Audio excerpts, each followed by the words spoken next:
third heart sound gallop. First of all, let's listen to the normal heart sound and pathological third heart sound and compare them.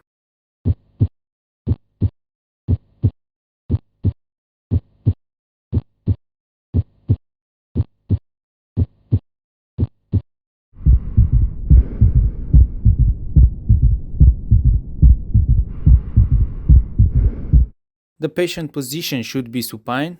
A third heart sound occurs early in diastole. In young people and athletes, it is a normal phenomenon. In older individuals, it indicates the presence of congestive heart failure. The third heart sound is caused by a sudden deceleration of the blood flow into the left ventricle from the left atrium. Together with this sound, you will see a thin-walled, dilated left ventricle with generalized decreased vigor of contraction. In the presence of the third heart sound, the first heart sound is decreased in intensity, while the second heart sound is increased in intensity. The third heart sound is a low frequency sound, best heard with the bell of the stethoscope. Proceed lightly on the skin of the chest at the cardiac apex. If you enjoyed this video, please support us by hitting the subscribe button and commenting on comment section.